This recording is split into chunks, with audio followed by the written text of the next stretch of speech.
ألف لام را تلك آيات الكتاب المبين إنا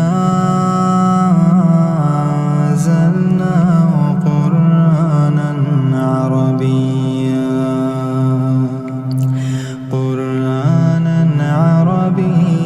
لعلكم تعقلون نحن نقص عليك أحسن القصص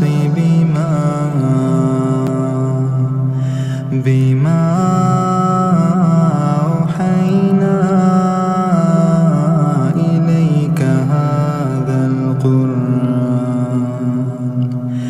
إليك هذا القرآن وإن كنت من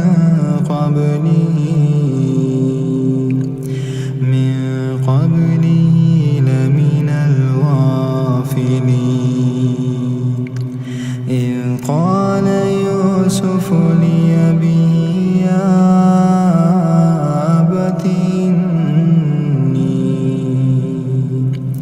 يا أبت إني رأيت 11 كوكبا والشمس والقمر رأيتهم لي ساجدين قال يا بني لا تقصص رؤياك على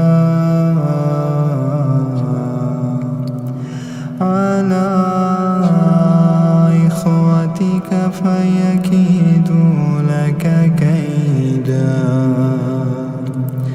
إن الشيطان للإنسان عدو مبين وكذلك يجتبيك ربك ويعلمك من تأويل الأحاديث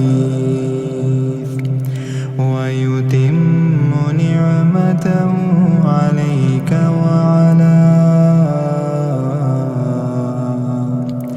وعلى آل يعقوب كما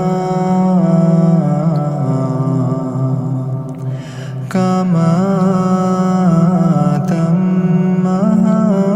على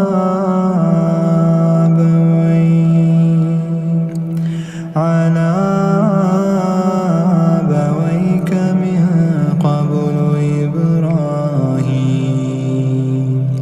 من قبل إبراهيم وإسحاق إن ربك عليم حكيم لقد كان في يوسف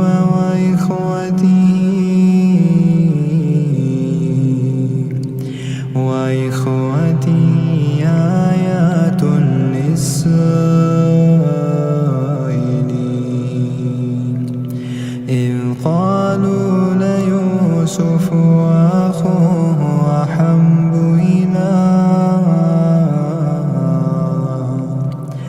إلى أبينا منا ونحن عصبة إن أبانا لفي ضلال مبين اقتلوا يوسف أو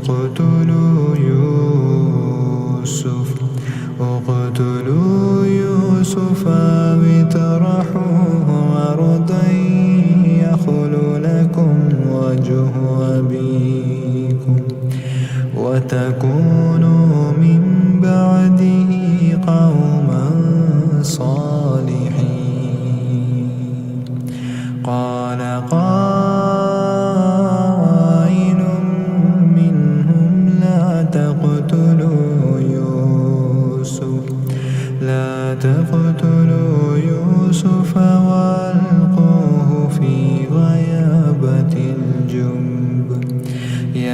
يلتقطه بعض السيارة إن كنتم فاعلين إن كنتم فاعلين. قالوا يا أبانا ما لك لا تأمنا على يوسف وإنا له لناصحون أرسله معنا غدا يرتع ويلعب وإنا له لحافظون. قال إني ليحزنني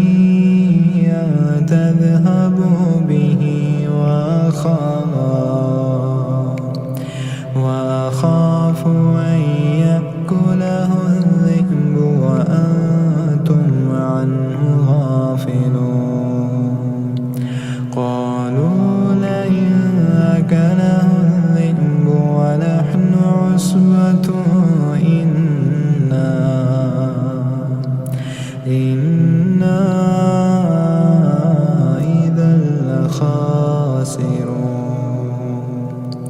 فلما ذهبوا به وأجمعوا أن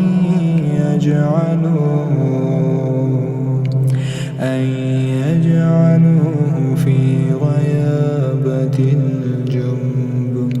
وأوحينا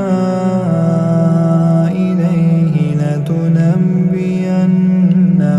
بأمرهم هذا وهم لا يشعرون. وجاءوا أباهم عشاء يبكون. قالوا يا أبانا